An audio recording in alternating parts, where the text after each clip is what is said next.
तर या मित्रांनो, सुंदर अशा रम्य वातावरणामध्ये प्रकरण 5 भारतीय संसद आपण बघूया. भारतीय राज्यघटनेच्या अनुच्छेद 79 या अनुच्छेदात असे म्हटले आहे की युनियनसाठी संसद असेल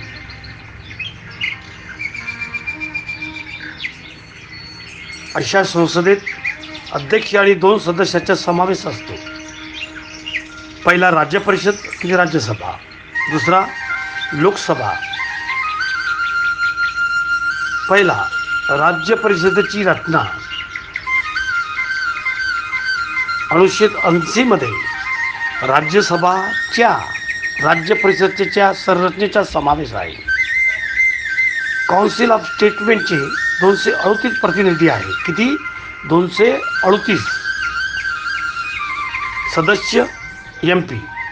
अध्यक्षाद्वारे 12 सदस्याची नेमणूक केली जाते.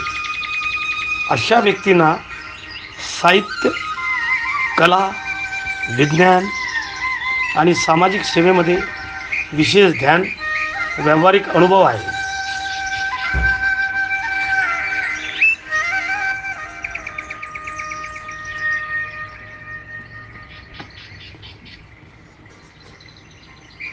एक तृतीयांश आसन सदस्य राज्यसभा 2 वर्षानंतर निवृत्त होतात. प्रतिनिधी एकल हस्तांतरीय मताच्या माध्यमातून समानुपातिक प्रतिनिधित्वाच्या प्रणालीनुसार निवडले जातात. दुसरा लोकसभेची रचना. लोकसभा अनुच्छेद 18 मध्ये लोकसभेची रचना आहे. लोकसभेच्या 530हून अधिक सभासद नाहीत. त्यांचे थेट प्रांतातील मतदारसंघातून थेट निवडणुकीचे निवडले जातात. दुसरा लोकसभेने केंद्रशासित प्रदेशाचे प्रतिनिधित्व करण्यासाठी संसदेने ठरवलेल्या पद्धतीनुसार 20हून अधिक सदस्य निवडलेले नाहीत. तिसरा लोकसभेमध्ये प्रत्येक राज्याला अशा प्रकारे अनेक जागा दिल्या जातील की ज्या राज्यातील लोकसंख्या आणि लोकसंख्या याच्यातील गुणोत्तर सर्व राज्यासाठी समान असेल. सभागृहाची कालावधी. जोपर्यंत राज्यसभेचा प्रश्न आहे, राज्यसभा बरखास्त होत नाही, कारण तिचे 1/3 सदस्य प्रत्येक दुसऱ्या वर्षाच्या मुदतीनंतर सेवानिवृत्त होतात. जोपर्यंत लोकसभेचा प्रश्न आहे अशा कालावधीपूर्व विसर्जित केल्याशिवाय 5 वर्ष आहे. संसद सदस्यत्वापासून पात्रता. पहिला, ती व्यक्ती भारताचा नागरिक असणे आवश्यक आहे. दुसरा, एखाद्या व्यक्तीचे वय 25 वर्षापेक्षा कमी नसावे. लोकसभेच्या बाबतीत मंत्र्याच्या निसर्ग आणि रचना परिषद एखाद्या व्यक्तीचे वय 30 वर्षापेक्षा कमी नसावे. अनुच्छेद 74(1) मध्ये असे म्हटले आहे की पंतप्रधान मदतीसाठी राज्यसभेच्या बाबतीत आणि सल्ला मसलत करण्यासाठी मंत्र्याची परिषद असेल.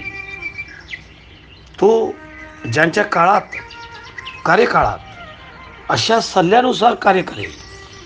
आर्टिकल अनुच्छेद 75 नुसार पंतप्रधानाची नेमणूक राष्ट्रपतीकडून केली आणि इतर मंत्र्याची नेमणूक पंतप्रधानाच्या सल्ल्यानुसार अध्यक्षाकडून केली जाते.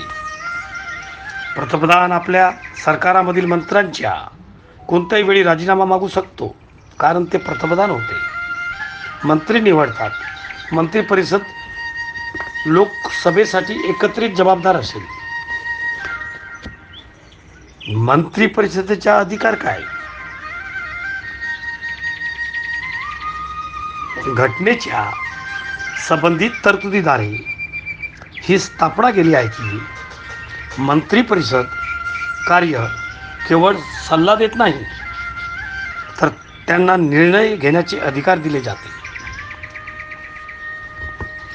व बंधनकारक असतात. जर राष्ट्रपतीने मंत्रिमंडळाने दिलेल्या सल्ल्यानुसार कार्य करण्यास नकार दिला, तर अशा परिस्थितीत कायद्याच्या कोर्टात कोणताही उपाय उपलब्ध नाही. पुन्हा जर राष्ट्रपतीने मंत्रिमंडळाने दिलेल्या सल्ल्यानुसार कार्य करण्यास नकार दिला, तर अशा परिस्थितीत कायद्याच्या कोर्टात कोणताही उपाय उपलब्ध नाही. परंतु राष्ट्रपतीने नकार दिल्यास त्यांच्याकडून घटनेतील तरतुदीचे उल्लंघन करणे आणि घटनेचे असे उल्लंघन केल्यामुळे कलम 61 अंतर्गत अध्यक्षाचा महाभियोग ठोकता येईल. तथापि विशिष्ट अपवादात्मक प्रकरणात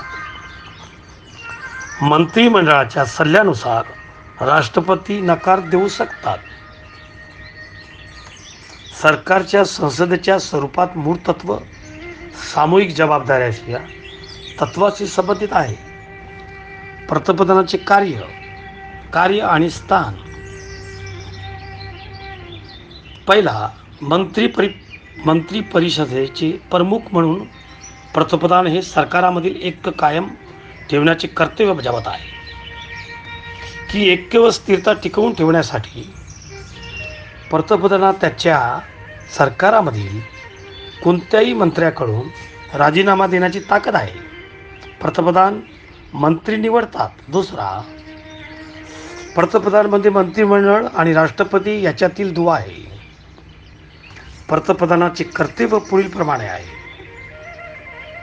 पहिला, मंत्रिमंडळाचे सध्या संघाच्या कारभाराविषयी आणि कायद्याच्या प्रस्तावासंदर्भात घेतलेल्या सर्व निर्णयांना राष्ट्रपतींना कळविणे. दुसरा, प्रशासनाच्या संदर्भात अशी माहिती आणि कायद्याच्या प्रस्तावाची माहिती देण्याची अध्यक्षांनी केलेली मागणीचा उत्तर म्हणून. तिसरा, अध्यक्ष आणि मंत्रालयाच्या संमतीच्या विचारणाधीन मागणी सादर करणे. आवश्यक असल्यास कोणत्याही गोष्टी संदर्भात माहिती पुरवणे. संसदेला राष्ट्रपती जबाबदार नसून पंतप्रधान संसदेला जबाबदार असतात आणि म्हणून पंतप्रधानाचा सल्ला स्वीकारण्याचे बंधन अध्यक्षांना असते. भारताचे राष्ट्रपती अध्यक्षांची निवड राज्यघटनेच्या अनुच्छेद या अध्यक्षांच्या निवडीबाबत आहे. अध्यक्ष निवडली जाणाऱ्या निवडणूक महाविद्यालयाच्या सदस्याद्वारे निवडले जाईल. पहिला, संसदेच्या दोन्ही सभागृहात निवडलेले सदस्य. दुसरा, राज्याच्या विधानसभेत निवडलेले सदस्य.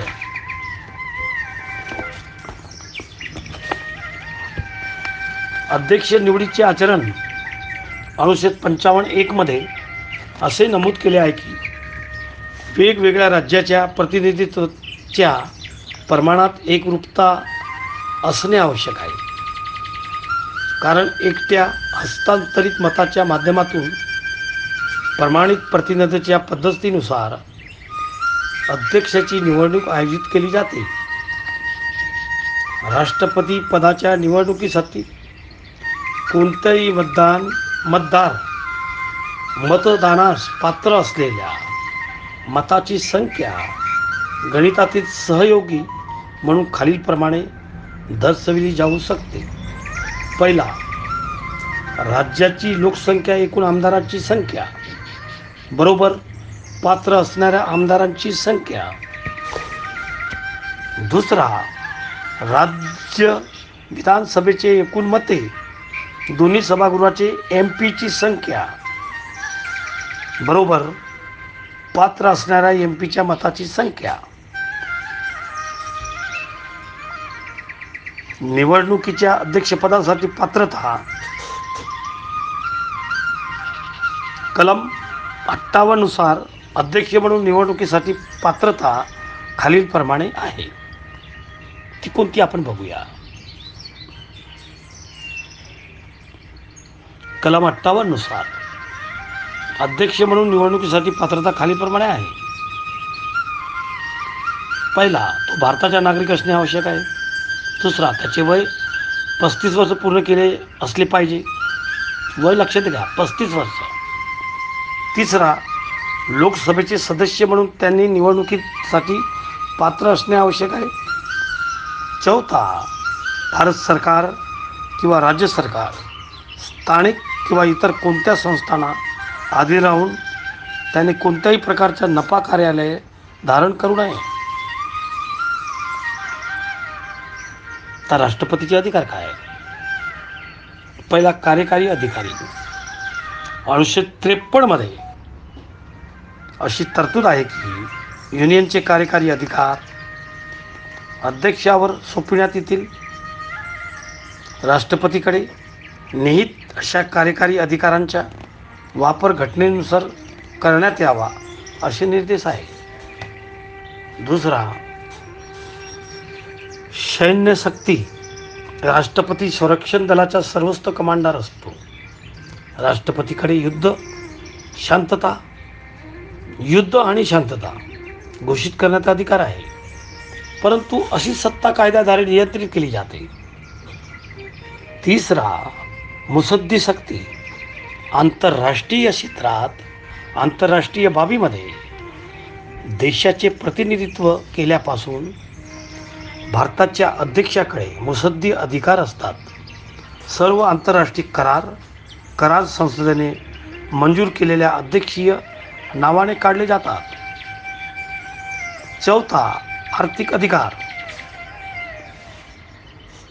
संविधानाची तरतूद आहे की राष्ट्रपती संसदेच्या दोन्ही सभागृहासमोर उभे राहतील. पहिला, वार्षिक वित्तीय विधान. दुसरा, महालेखा परीक्षकांचा अहवाल. तिसरा, वित्त आयोगाची शिफारस. चौथा, UPSCचा वार्षिक अहवाल. लक्षात आलं का तुम्हाला? पुन्हा घ्या. आर्थिक अधिकार. कोणता आर्थिक अधिकार आहे? संविधानाची तरतूद आहे की राष्ट्रपती संसदेच्या दोन्ही सभागृहासमोर उभे राहतील. मग तो पहिल्यामध्ये वार्षिक वित्तीय विधान, दुसऱ्यामध्ये महालेखा परीक्षकांचा अहवाल, तिसऱ्यामध्ये वित्त आयोगाची शिफारस व चौथ्यामध्ये UPSCचा वार्षिक अहवाल. पाचवा, न्यायिक शक्ती. कलम 72 मध्ये अशी तरतूद आहे की कोणत्याही कायद्यानुसार कोर्टाने दिलेली शिक्षा माफ करणे, शिक्षा देणे, विश्रांती घेणे किंवा माफी देण्याचे अधिकार राष्ट्रपतीकडे आहे. सहावा, वैधानिक अधिकार. वैधानिक अधिकार कोणते? संसदेच्या दोन्ही सभागृहात मंजूर केलेल्या प्रत्येक विधेयकावर राष्ट्रपतींना सहमती देण्याचा अधिकार आहे. खरं तर कोणतेही विधेयक अधिनियम बनत नाही जोपर्यंत ते राष्ट्रपतीची मान्य केले नाही. सातवा, आपत्कालीन शक्ती. घटनेद्वारे 3 प्रकारच्या आपत्कालीन परिस्थितीचा उल्लेख केला जातो.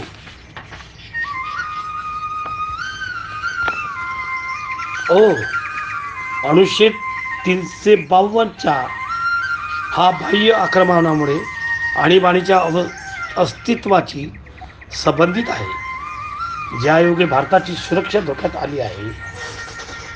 अशा परिस्थितीत आपत्कालीन परिस्थिती जाहीर करण्याची शक्ती राष्ट्रपतीकडे असते. ब मध्ये कलम 356 हे राज्यातील घटनात्मक यंत्रणेच्या अपयशामुळे आपत्कालीन परिस्थिती संबंधित आहे. अशी वेळ आपत्कालीन परिस्थिती जाहीर करण्याचे अधिकार राष्ट्रपतीकडे असतात. क मध्ये कलम 360 हा भारताच्या आर्थिक अस्थिरतेमुळे आणीबाणीच्या अस्तित्वाशी संबंधित आहे. अशा परिस्थितीत राष्ट्रपतीकडे आर्थिक आणि आपत्कालीन परिस्थिती जाहीर करण्याचे अधिकार आहेत.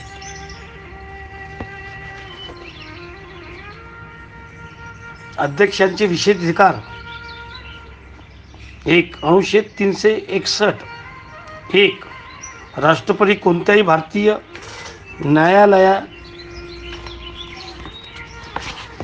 न्यायालयाचे उत्तरदायी नाही. 2.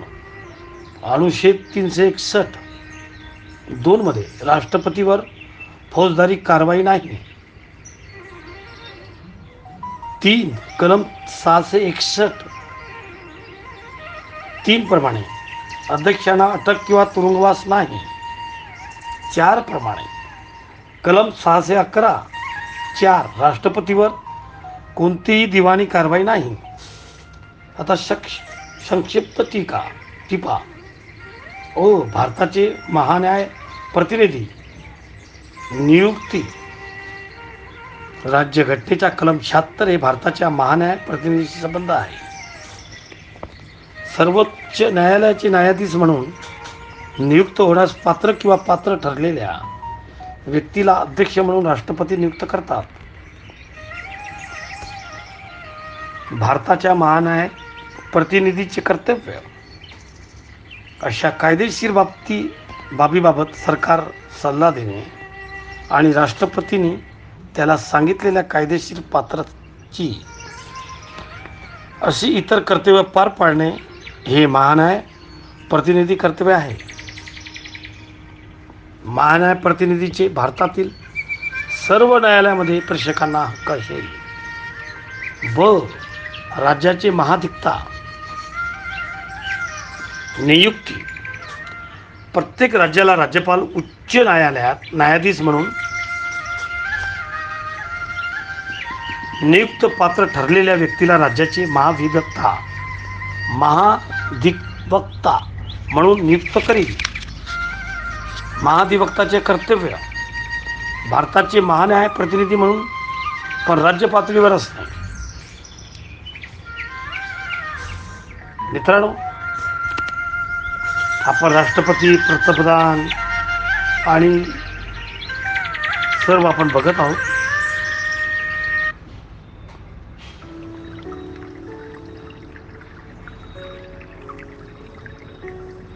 आता खरंच आपल्याला भारताची न्यायपालिका बघणे आवश्यक आहे आणि आपल्या समोर वेळ कमी आहे, तर आपण भारताची न्यायपालिका घेणार आहोत. 6वा आणि 7वा प्रकरण, भारतीय न्यायपालिका.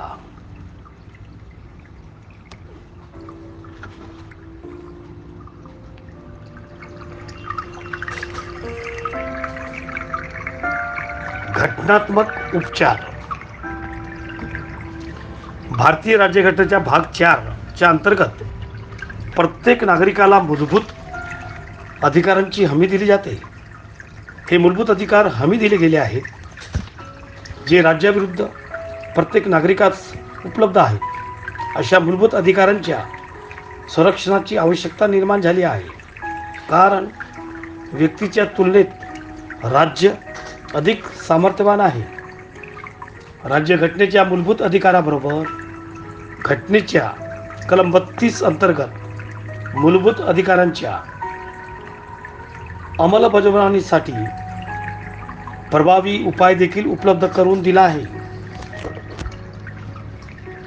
कलम 322 हे त्यातच मूलभूत अधिकार आहे, जे मूलभूत अधिकारांचे उल्लंघन झाल्यास उपायांची हमी देते.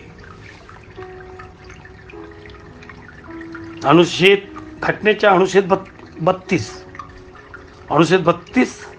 सर्वोच्च न्यायालयाच्या मूलभूत अधिकारांचे संरक्षण बनवते. त्यांच्या मूलभूत हक्काच्या उल्लंघनामुळे पीडित असलेल्या व्यक्तीद्वारे ठोस उपाय केला जाऊ शकतो. अनुच्छेद 32 सर्वोच्च न्यायालयाचे विस्तृत विवेक बुद्धींचे लेखी हुकुमनामा तयार केला जाए. अनुच्छेद 32(1) अनुच्छेद 32(1) सर्वोच्च न्यायालयात जाण्याचा अधिकार प्रदान करते.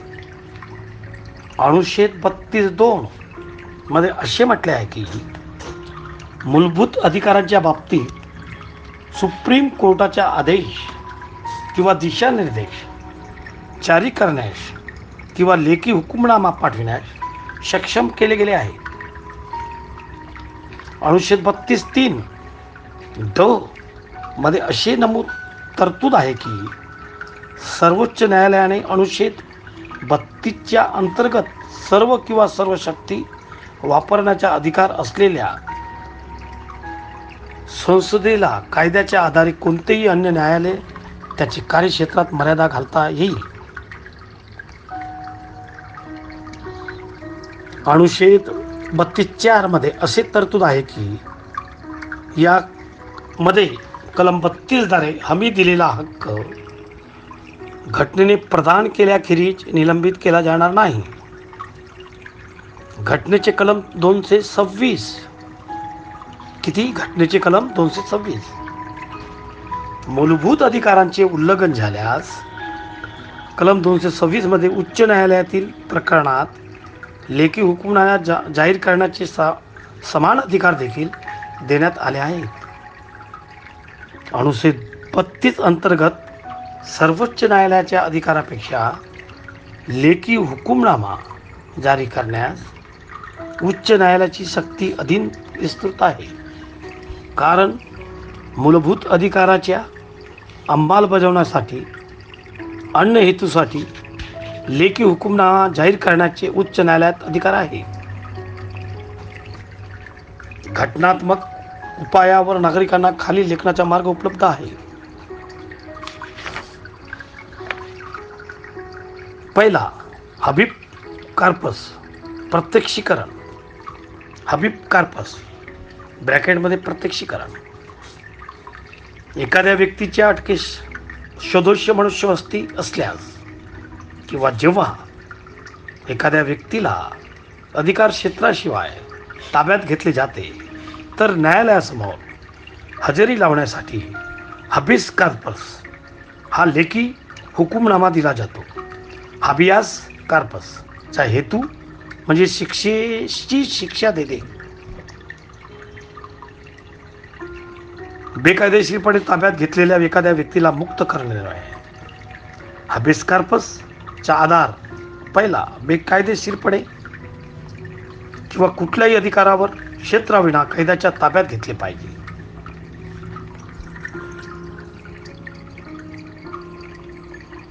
दुसरा, ताब्यात घेणाऱ्या अधिकारांचे कायद्याविरुद्ध कार्य केले असावे. अटकेची चूक झाली पाहिजे. तिसरा, अटकेची चूक झाली पाहिजे. हबीस कॉर्पसच्या लेखी हुकुमनाम्यासाठी अर्ज कुणीही व्यक्तीने कैद्याच्या किंवा वतीने आणि स्वतःकडे रोखू शकतो, पण परक्याकडून नाही. दुसरा, वरिष्ठ न्यायालयाने दिलेले लेखी हुकूम. कायद्यानुसार एखाद्या व्यक्तीने विशिष्ट कर्तव्य बजावण्यासाठी आवश्यक असणाऱ्या व्यक्तीच्या वरिष्ठ न्यायालयाकडून लेखी हुकूम दिला जातो. लेखी हुकुमनामा जाहीर करण्याबाबत पहिला, याचिकाकर्त्यांचे हे दर्शविणे आवश्यक आहे की त्यास अधिकार करण्यास भाग पाडण्याच्या किंवा काहीतरी करण्यापासून रोखण्याच्या कायदेशीर अधिकार आहे. दुसरा, याचिकाकर्त्याचे हे दर्शविले आवश्यक आहे की त्याने कर्तव्याच्या कामगिरीची मागणी केली आणि त्याद्वारे त्याने केलेली न्यायाची मागणी नाकारली गेली.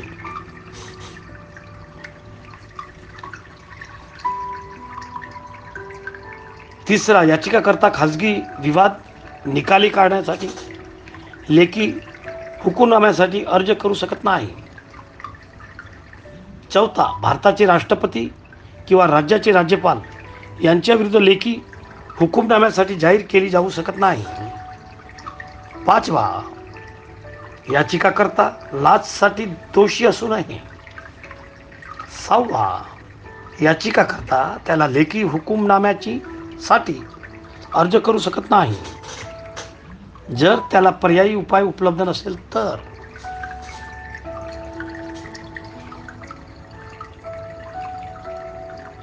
7. कायद्यानुसार विशिष्ट कर्तव्य बजावण्यासाठी प्राधिकरणाची आवश्यकता असणे आवश्यक आहे. 8. सार्वजनिक कर्तव्याविरुद्ध नियमाची अधिसूचना जारी केली जाते जी विशिष्ट कर्तव्य बजावण्यासाठी कायद्यानुसार आहे. 9. निष्कृष्ट न्यायाधिकरणाने किंवा कोर्टाने कार्यक्षेत्र घेण्यास नकार दर्शविला तेथे मंडमची रीट जारी केली जाते. मंडमची रीट जारी केली जाते. 10. मंडमची रीट ज्याच्याकडे रीट संबोधित केली जाते त्यांच्याकडून काही क्रिया करण्याची मागणी करते.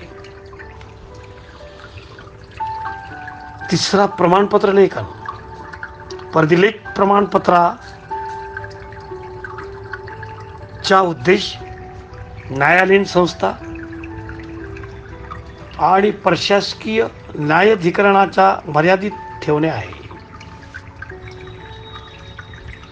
जेव्हा एखादे कनिष्ठ न्यायालय या प्रकरणाची सुनावणी घेण्यास भाग पाडतो ज्याचा कोणताही अधिकार नाही आणि जर ते न्यायालय निर्णय देईल तेव्हा निर्णयानुसार नाराज झालेल्या पक्षाचे वरिष्ठ अधिकाऱ्यास प्रमाणपत्राची हलवावे लागेल.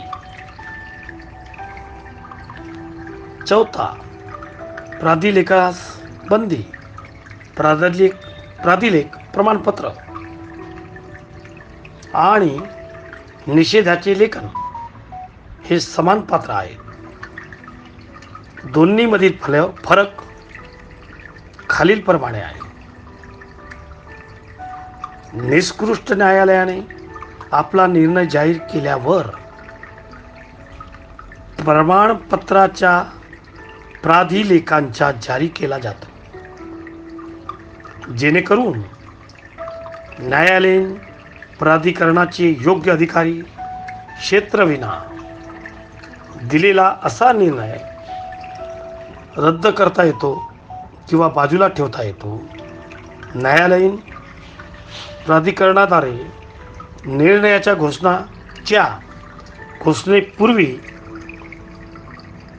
निषेधाचा प्राधिलेख जाहीर केला जातो. तर शेवटचा 5. अधिकार पुष्ट आदेश. या रीटचा उद्देश असा आहे की ज्याने बेकायदेशीरपणे कार्यालयाचा ताबा घेतला आहे अशा व्यक्तीला ऑफिसमध्ये सुरू ठेवण्यापासून रोखणे.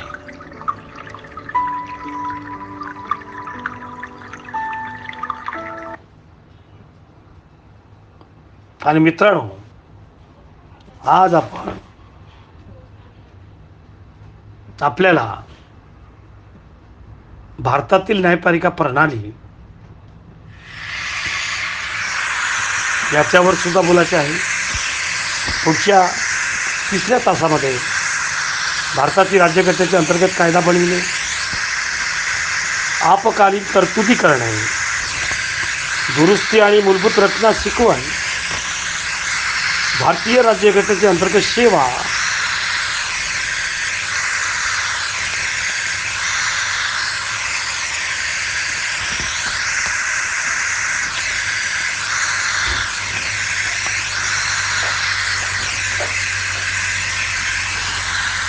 नागरी हक्क संरक्षण अधिनियम 1955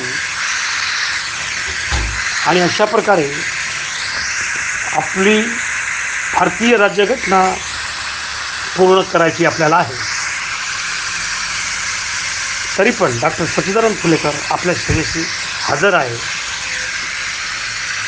या तत्वाने भारतीय राज्यघटनेचे शिल्पकार डॉक्टर बाबासाहेब आंबेडकर यांनी केलेल्या कर्तव्यातून ही माझी भूमिका पार पडत आहे. इंचार्ज प्राचार्य doctor Babasaheb Ambedkar law college Bhandara, संस्थापक फाउंडर डॉक्टर